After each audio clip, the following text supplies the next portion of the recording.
বলো। Good morning সবাইকে।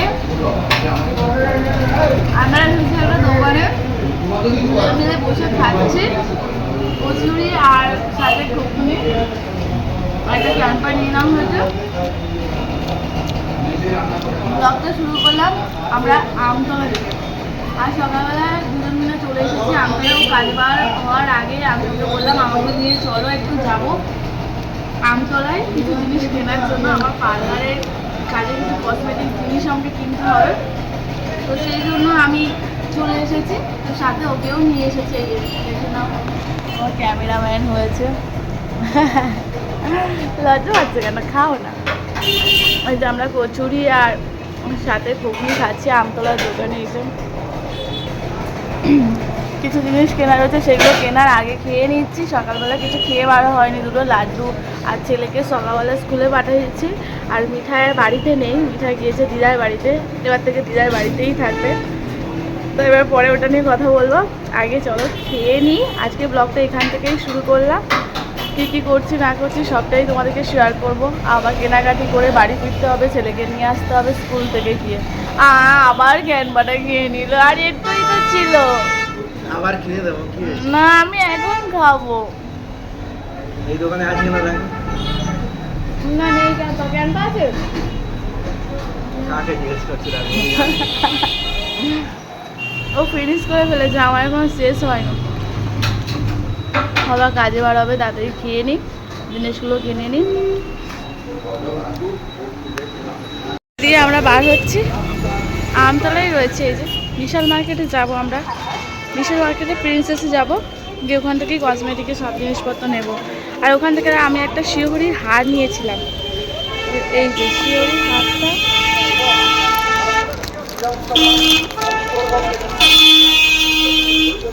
আমতলা প্রিন্সেসে আমি একটা শিউরির হার নিয়েছিলাম। তো শিউরির হারটা একটু রং চটে গেছে, তো সেটাকে দেখবো এক্সচেঞ্জ করা যায় কেন। একটা ডেট ছিল, ওই ডেটের মধ্যে এক্সচেঞ্জ করলে হয়ে যাবে। আমার ডেট ওভার হয়ে গেছে, দেখা যাক করে যায় কিনা। চলো যাই, এইটুখানি গেলেও হেলমেট পরে যেতে হবে। আমার আমতলা চৌরাস্তায় চারমুখ রাস্তায় আছে। আমতলায় চারমুখ রাস্তা বলো তো, এটা এটা কি আমতলায় বলো না। আমতলা চৌরাস্তায় আছে চারমুখ, তো এটা এদিকটা যাচ্ছে বারুইপুর, ওদিকটা যাচ্ছে বাঁকড়া, এদিকটা যাচ্ছে কলকাতা, আর এই সাইডে যাচ্ছে ডায়মন্ড। আচ্ছা, আমতলা চৌরাস্তা আছে। আমরা এখন ওয়েট করছি। এখন এই যে এসে গেছি আমরা বিশাল মার্কেট।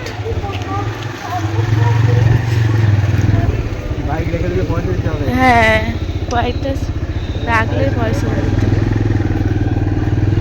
এখন বন্ধ রয়েছে প্রিন্সেস, খুলবে সেই 11টার সময়, আর এখন বাজে 10টা। 1 ঘন্টা দাঁড়ানো সম্ভব নয়, আমার হারটা এক্সচেঞ্জ হবে না, এটাই হচ্ছে ব্যাপার।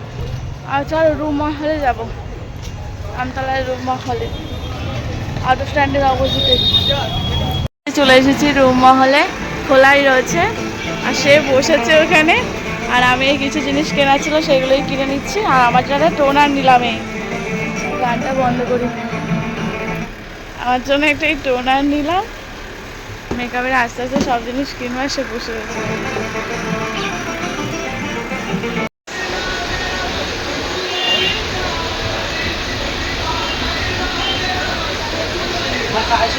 দিয়ে দিলাম।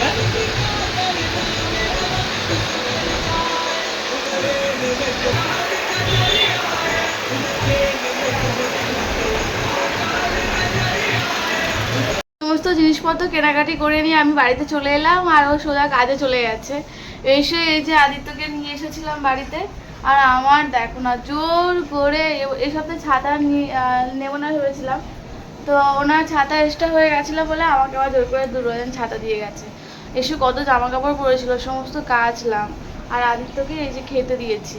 সবে স্কুল থেকে বাড়ি এসেছে, ওকে খিচুড়ি দিলাম, খিচুড়ি আর সাথে ডিম সিদ্ধ খেয়ে নাও। স্কুলে টিফিন খেয়েছিল, এখন বাজে 11:30, তো ওকেই খেতে দিয়ে দিলাম। ও খিচুড়িটা ততক্ষণ খেয়ে নিলে ওকে আমি স্নান করিয়ে দেবো, দিলে আবার ভাত খেয়ে নেবে দুপুরে। না খেয়ে না। এদিকে আমি এই দু একটা বলি যে ছাতা করে নিই বসে, এসে কত জামা কাপড় কাচলাম, রান্না বসালাম, ওকে নিয়ে আসা, এইভাবে সময় কেটে গেল। আমাকে এই ছাতাগুলো আজকের মধ্যে কমপ্লিট করতে হবে। বিকেলে আবার বললাম না আমার সারানো কন্ট্যাক্ট রয়েছে, তো সেখানেই যাব, দুটো পার্টি মেকআপ করব। না কে না গরম না আদিত্য, গরম আছে, আস্তে আস্তে খাও, একটু ঠান্ডা হোক খাবে। আর এখন একটু ওর সাথে বসে বসে একটু ছাতা করি, ও খাক আমি এদিকে ছাতা করি। হ্যাঁ, মিঠাই আমাদের সাথে নেই। মিঠাই এখন থেকে আমার কাছে আর থাকবে না। আমি মিঠাই কিনে একটা বড় সিদ্ধান্ত নিয়েছি। পারিবারিক অনেক রকম সমস্যা, অনেক রকম প্রবলেম, তোমাদের অনেক রকম ব্যাপার, যে তোমরা খালি বলো আমি মিঠাইকে এত লক্ষ্য রাখি, এত ভালোবাসি, আমি আমার ছেলেকে লক্ষ্য রাখছি না, খেয়াল রাখছি না।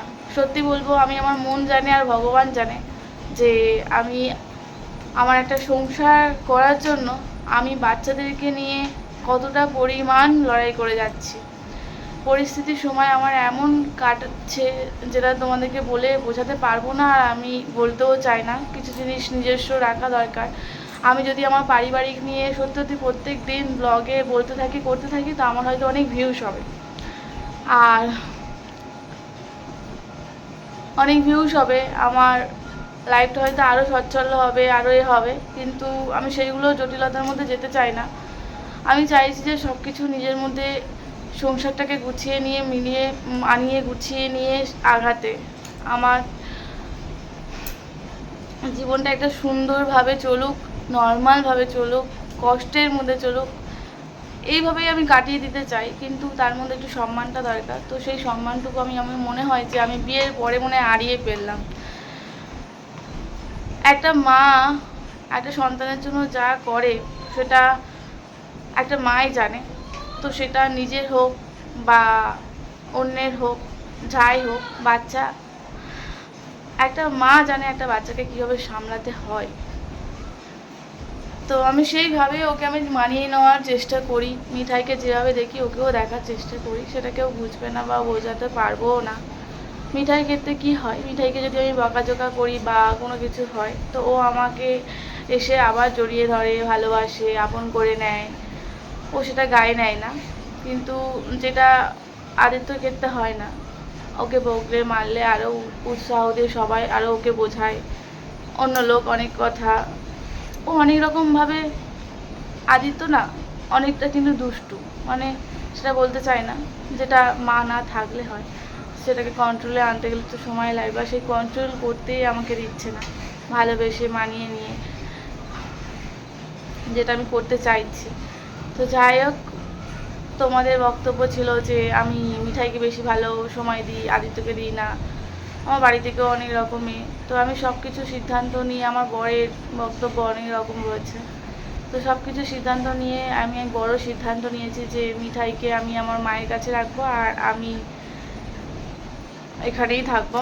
আদিত্যকে তো বাড়িতে নিয়ে চলে গেছিলো ওর মায়ের কাছে। তোমাদেরকে জানিয়েছিলাম যে আমি এটাও বলেছিলাম যে আমি আমার মিঠাইকে নিয়ে যতটা পরিমাণ ভিডিও করব, তোমাদেরকে আগে যেরকম শেয়ার করতাম সেভাবে শেয়ার করব। তো আবার চেষ্টা করলাম আদিত্যকে আমাদের কাছে নিয়ে আসার। আমি আমার দিক দিয়ে 100% চেষ্টা করব। আমার মনে অত খুব প্যাচ নেই, আর আনবোও না। আমি যদি মনে অনেক কিছু ভাবি, অনেক কিছুই ভাবতে পারি, যেটা আমি ভাবতে চাই না। কারণ ভুলটা আমি মনে হয় যে আমি নিজেই করেছি, সিদ্ধান্ত আমি নিয়েছি, দায়িত্ব আমি নিয়েছি, তো সেটা 100% দিয়ে আমাকেই করতে হবে। কিন্তু এর মাঝখান দিয়ে অনেক রকম কষ্ট চলে আসে, যেহেতু আমারও একটা সন্তান রয়েছে। কী বলবো না বলবো, আমি গুছিয়ে কিছু বলতে পারছি না, গুছিয়ে বলা সম্ভবও নয়। আজ থেকে মিঠাই আমার কাছে থাকবে না, তো কিছুদিন হয়তো আমার মায়ের কাছে থাকবে। যদি ও কান্নাকাটি করে বা থাকতে পারছে না, তাহলে ও হয়তো আমার কাছে আবার চলে আসবে। আর যদি দেখছি যে হ্যাঁ ওখানে ভালো আছে, ও মানিয়ে নিচ্ছে, মা বাবার সাথে ভালো আছে, কাটছে না, তো ওখানেই থাকবে মিঠাই। ওখানে থেকে পড়াশোনা শিখে বড় হবে। আর এখানে এই যে আদিত্য আছে, ওকে আমি মানিয়ে গুছিয়ে নিয়ে চেষ্টা করব ওকে ভালোবেসে বড় করে তোলার।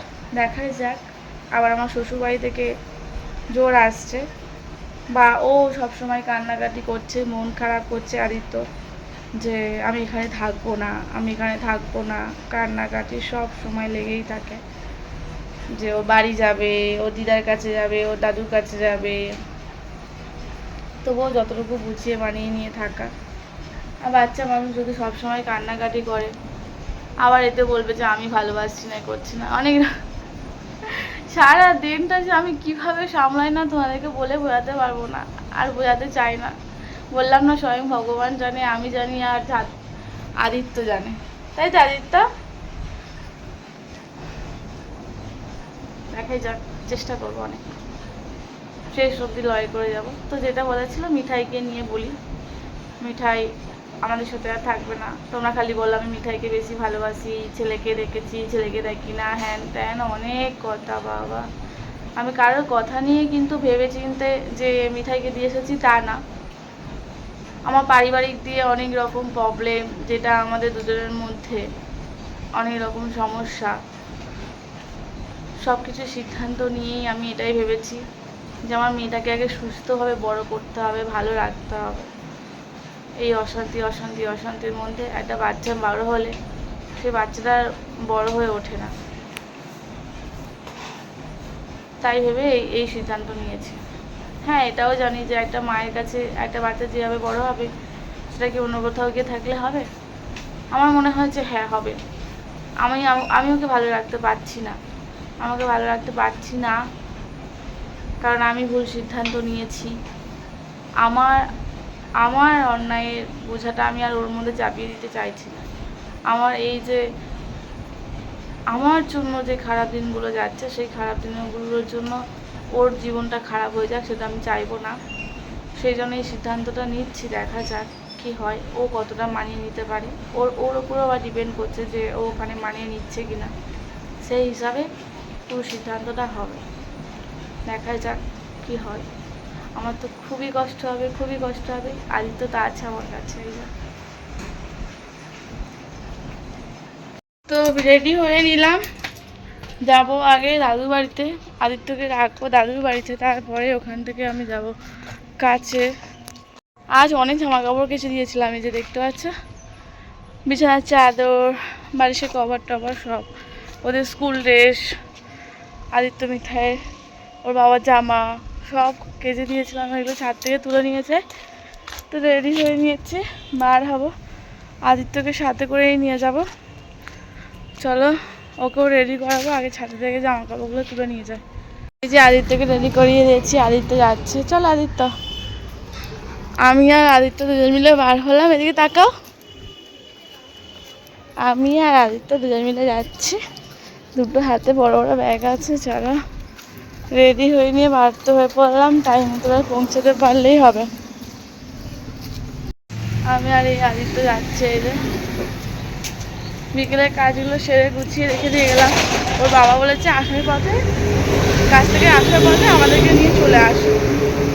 আপাতত আমি আর আদিত্য যাচ্ছি দুজন মিলে, মিঠাই নেই।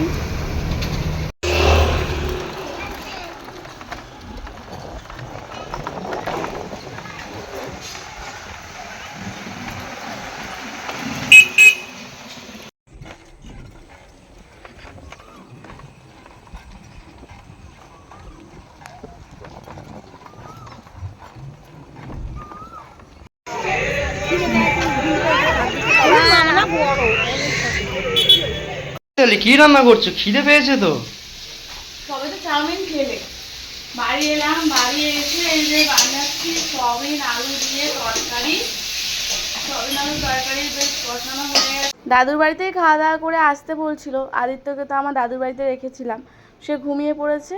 আমি রান্না বসিয়েছি যে সয়াবিন আলু দিয়ে তরকারি, আর ভাত রয়েছে। তো বেলা করে রান্না করেছিলাম ভাতটা, তো ভাতটা রয়ে গেছে, তরকারিটা শুধু করে নিলেই হয়ে যাবে। আমি ইচ্ছা করে বেশি করে ভাত করিয়ে নিয়েছিলাম, জানি কাজ আছে, এসে কত দেরি হবে ঠিক নেই। তো তরকারিটা আমি গড়ে নিলাম, গরমের সময় ভালো থাকবে না বলে সেজন্য ভেবেছিলাম বাড়িতে এসেই যতই রাত হোক তরকারি করব। আর ও বাড়ি ফেরার পথে চাউমিন নিয়ে এসেছিলো, সেটাই খেলাম, আর সাথে এই তরকারিটা বসিয়ে দিলাম। রাতের রান্নায় খাওয়া দাওয়া করবো। মিঠাই তো নেই বললাম, আদিত্য ঘুমিয়ে পড়েছে দাদুর বাড়িতে, ওখান থেকেই খাওয়া দাওয়া করে এসেছিলো। আমাদেরকেও বলছিল খেয়ে দিয়ে আসতে, কিন্তু আমরা খাইনি, চলে এসেছি, বললাম বাড়ি গিয়ে খেয়ে নেবো। তোমাদের দিদিভাই বাড়ি এসে কি করছে? ছাতা বানাচ্ছে, তাই তো? হ্যাঁ, রান্না বসিয়েছে ওদিকে, রান্নাটা হচ্ছে। তোমাদের দেখালাম তোমাদের দিদিভাই বাড়ি এসে রান্না করছে, আর এখন দেখাচ্ছে তোমাদের দিদিভাই রান্না করতে করতে ছাতা করছে, তাই তো? কি হলো? হ্যাঁ, কি হলো দেখি? হলো ভেতরে লেগেছে, কোথায়? তাহলে রক্ত ভেতরে জমে গেছে। তরকারি হতে একটু বাকি আছে, তরকারিটা ফুটছে, হয়ে গেলেই নামিয়ে নেব। হাতে একটু সময় পেয়ে গেলাম, বসে থেকে না বেকার, তাই ভাবলাম যে চলো ছাতা বানাই। আমি এই সপ্তাহে ছাতা নেব না বলেছিলাম, জোর করে দিয়ে গেছে, ওনাদের এক্সট্রা ছাতা হয়ে গেছিলো, তো কালকেই জমা দিতে হবে। একটু করে রাখলে কি হয়, আজকে কাজটা একটু এগিয়ে যায়। আজকে ব্লগটা এখানেই শেষ করব, কালকে নতুন একটা ব্লগ নিয়ে আসছি। এইভাবেই সারাদিনটা কেটে যায়, সারাদিনটা কেটে গেল, তোমাদের সাথে শেয়ার করেও আমার খুব ভালো লাগলো। আশা করি তোমাদেরও ভালো লাগলো। অবশ্যই কমেন্ট করে জানিও আমার ভুল ত্রুটি হলে। আজকে ব্লগটা এখানেই শেষ করলাম। গুড নাইট সবাইকে। কালকে আমার নতুন একটা ব্লগ নিয়ে আসছি, সবাই পাশে থেকো, সাথে থেকো। টাটা।